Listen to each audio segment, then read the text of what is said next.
Shalom saudara sekalian. Saudara, kita ini hidup di dalam zaman dan budaya di mana aku adalah pusat dan yang terpenting. Atau yang seringkali disebut me-center culture.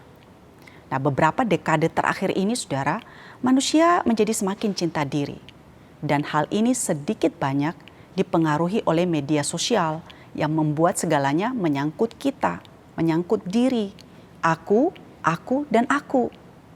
Nah, salah satu fenomena yang banyak terjadi saat ini, orang menjadi kecanduan dengan pujian instan, kecanduan selfie, kecanduan posting di medsos, sampai hati gelisah ketika hal itu tidak dilakukan dan tidak terpenuhi. Nah, saudara, media sosial salah satu hal yang mendorong atau melatih kita menjadi lebih narsisistik. Cenderung ingin menonjolkan diri, ingin dilihat, ingin dipuji, ingin mendapatkan pengakuan, dan sekian banyak hal-hal lainnya yang tujuan finalnya adalah aku. Saudara, istilah narsisme berasal dari mitologi Yunani. Istilah narsisisme ini dalam psikologi pertama kali digunakan oleh Sigmund Freud. Nah, mungkin saudara pernah mendengarkan kisahnya tentang seorang pemuda yang bernama Narsisus yang memiliki ketampanan yang tidak ada bandingannya. Sehingga saudara, para dewi jatuh cinta kepadanya. Namun di antara begitu banyak wanita-wanita itu, tidak ada seorang pun yang diterima cintanya oleh Narsisus. Sampai suatu hari saudara, Narsisus berada di pinggir sebuah telaga yang berair tenang dan bening. Dan ia ke situ untuk menghilangkan dahaganya setelah ia lelah berburu. Saudara, ia berlutut di atas rerumputan dan membungkuk di atas air. Dan pada saat itu ia melihat seseorang di dalam air itu yang memiliki ketampanan yang luar biasa yang membuatnya begitu terpesona. Nah, orang di dalam telaga itu merebut hati Narsisus dan dia dikuasai oleh rasa cinta. Dia begitu memuja orang yang ia lihat itu saudara, dan ia sampai lupa akan sekelilingnya. Saudara, Narsisus begitu ingin memeluk dan menyentuh orang itu. Namun setiap kali lengannya menyentuh air, air pun beriak dan orang itu menghilang. Nah, walaupun si Narsisus selalu ditolak oleh orang yang ia lihat di dalam telaga itu, dia mencoba dan terus mencoba untuk menyentuh orang itu. Narsisus seringkali berjaga sepanjang malam saudara karena kerinduannya untuk melihat wajah kekasih pujaannya itu. Dia seringkali lupa makan dan tidur. Orang itu begitu menawan hatinya saudara.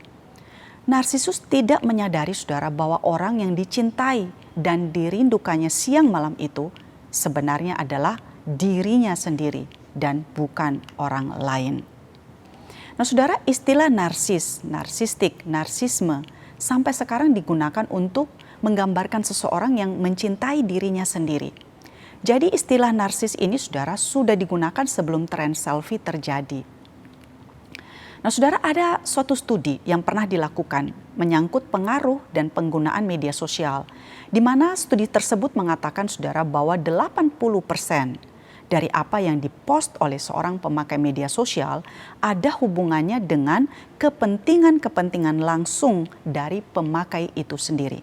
Contohnya, ketika seseorang mempost sesuatu di media sosial, apakah biasanya yang dia perhatikan? Nah, seringkali yang diperhatikan tentu saudara dengan hasil foto yang sudah diedit ya, adalah apa kata orang tentang postingan tersebut. Berapa banyak like yang didapatkan? Dalam hati dia bertanya, apakah orang mengklik like terhadap postinganku? Apakah orang-orang memberi komentar? Apa yang mesti kulakukan untuk menarik lebih banyak pengakuan dan pujian dari postingan tersebut? Coba saudara pikirkan, mengapa kita berbuat hal itu?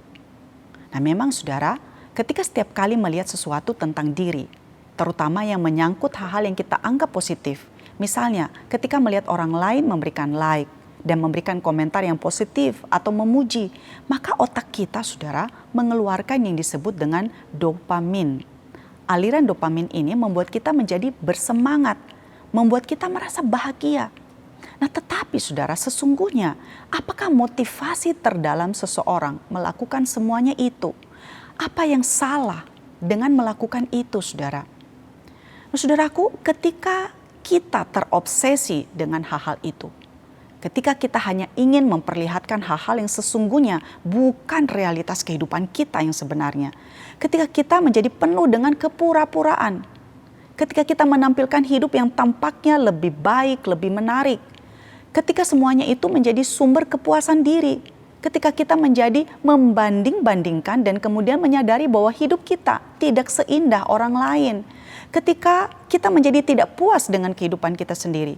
Ketika kita menjadi iri dengan kehidupan orang lain. Ketika kita menjadi tidak peka dengan orang lain dan hal-hal di sekeliling kita. Ketika kita menginginkan milik orang lain.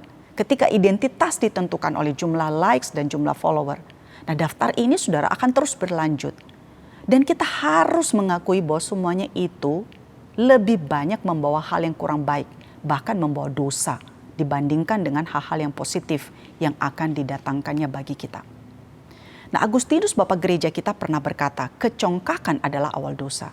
Dan kecongkakan itu adalah peninggian diri sebagai hasil pemusatan perhatian kepada diri dalam mengejar kenikmatan hidup bagi diri sendiri.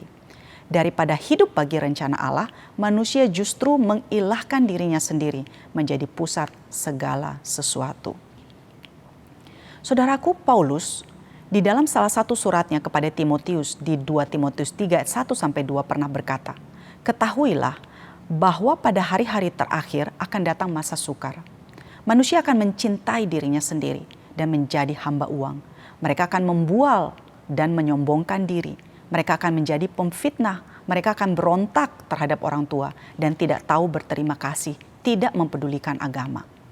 Saudara, Paulus mengatakan akan datang masa sukar yang tidak hanya tercermin pada bencana-bencana yang menimpa dunia ini, melainkan juga kepada kemerosotan moral yang hebat, di mana kemerosotan moral itu diantaranya adalah manusia akan mencintai dirinya sendiri. Nah, kalau kita perhatikan saudara, rentetan dosa yang disebut di ayat 2-4, sesungguhnya hal itu dimulai dengan satu sebab pokok, yaitu karena manusia mencintai dirinya sendiri. Karena cinta diri seseorang akan menyombongkan diri. Karena cinta diri seseorang akan menjadi pemfitnah. Karena cinta diri seseorang akan berontak terhadap orang tua dan tidak tahu berterima kasih. Karena cinta diri seseorang tidak mempedulikan agama. Nah, kata cinta diri di dalam ayat ini memakai kata philautos, yang artinya seseorang yang menjadikan keinginan, kehendak dan diri sebagai pusat, sebagai yang utama, sebagai segala-galanya. Seorang yang saudara hanya tahu menonjolkan kepentingan sendiri, didorong oleh egoisme dan tidak ingat akan kepentingan orang lain. Walaupun saudara, mungkin kebudayaan mengajarkan kita bahwa semuanya ini sebetulnya sangat dapat diterima dan sesuatu yang biasa-biasa saja. Namun, benarkah demikian saudara? Saudara, pemujaan diri kadang-kadang juga dieja ego atau disebut ego, edging God out, menepikan atau menyingkirkan Allah. Ketika seseorang menjadikan diri sebagai pusat dari segala sesuatu, maka sesungguhnya semua tindakan dilandasi motif kepentingan, keuntungan, kepuasan, dan kesejahteraan diri sendiri. Jadi tujuan akhirnya sebenarnya adalah aku. Nah, di dalam mengikut Tuhan hal ini juga terjadi. Narsisisme rohani namanya. Dia berpikir bahwa ia telah beribadah dengan tekun, membicarakan tentang Allah, mencari wajah Allah siang dan malam, berdoa, melayani. Tetapi kenyataannya bukan mengembalikan hak Allah atau menyembah Allah dan percaya kepada Allah sebagaimana Dia adalah Allah, melainkan memakai Allah untuk kebutuhan dan kepentingan diri. Pada hakikatnya percaya kepada Allah, taat dan melayani Allah, tujuan akhirnya sesungguhnya adalah diri sendiri. Misalnya saudara, beribadah kepada Allah supaya dapat berkat, supaya hidup lancar, supaya sehat, supaya sukses, supaya terjauh dari penderitaan. Dan ketika semua hal yang dicari itu tidak didapatkan, maka dia akan kecewa, marah, bahkan mungkin akan meninggalkan Allah. Sehingga saudara, tidak mengherankan orang-orang seperti Sigmund Freud, Nietzsche, Carl Jung, mereka ini psikolog dan filsuf saudara, menyimpulkan bahwa sesungguhnya orang beragama tidak lain adalah untuk kepentingan sendiri. Manusialah yang menjadi tujuan semua agama.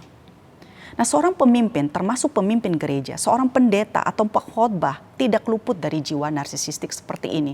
Seorang yang berjiwa narsis akan berkhotbah dengan tujuan untuk meraih pujian dan rasa kagum dari orang lain. Seorang yang narsis akan menganggap bahwa dia adalah orang yang sangat penting di dalam sebuah organisasi, sehingga dia berilusi bahwa organisasi akan kolaps jika dia tidak ada. Seorang yang narsis adalah seorang yang melebih-lebihkan pencapaian dan kemampuannya sendiri. Seorang yang haus akan pujian dan pengakuan. Nah, saudara, bagaimana kita mengatasi jiwa narsisisme ini? Hal pertama, saudara, yang perlu kita sadari adalah bahwa hidup ini bukanlah tentang kita, saudara. Bukan tentang saudara dan bukan tentang saya. Hidup ini bukan soal selfie kita. Kita mesti menyadari bahwa kita bukanlah pusat dunia ini dan kita bukanlah pusat alam semesta. Saudara, alasan kita ada di dalam dunia ini adalah untuk pencipta kita. Untuk kemuliaan bagi namanya. Mungkin saudara merasa ini klise, namun sesungguhnya demikianlah adanya. Yang Allah kehendaki adalah supaya setiap kita makin serupa dengan gambarnya. Identitas kita tidak ditentukan oleh jumlah likes atau berapa banyak follower kita. Kita tidak perlu hidup demi dukungan atau likes dari orang lain. Kita tidak perlu hidup untuk mendapatkan pengakuan atau pujian atau tepuk tangan dari orang lain. Paulus, saudara, di dalam suratnya di Korintus berkata, cukuplah kasih karuniamu bagiku Tuhan. Tuhan itu sudah cukup bagi dia. Nah, ketika kita sadar bahwa Kristuslah yang kita punya, kita akan menemukan bahwa sebenarnya hanya Dialah yang kita butuhkan. Nah, kita dipanggil bukan untuk meninggikan diri sendiri. Tuhan Yesus memanggil kita untuk menyangkal diri dan mengikut Dia di tengah-tengah dunia yang berpusat kepada diri ini. Saudaraku, mari kita koreksi diri. Bagaimana kita memandang dan menempatkan diri kita selama ini? Apakah saudara berpikir dan menganggap bahwa saudara adalah pusat dunia ini? Apakah saudara memiliki kebutuhan dan haus akan pengakuan dan pujian dari orang lain? Apakah saudara aktif bermedsos atau tidak? Apakah motivasi terdalam saudara melakukan semuanya itu? Adakah keinginan-keinginan untuk menonjolkan diri? Bagaimana dengan pengalaman dalam mengikut Tuhan selama ini? Apakah Tuhan yang menjadi Tuhan atau saudara yang menjadi Tuhannya? Mari kita koreksi diri kita. Kiranya Tuhan menolong setiap kita. Amin.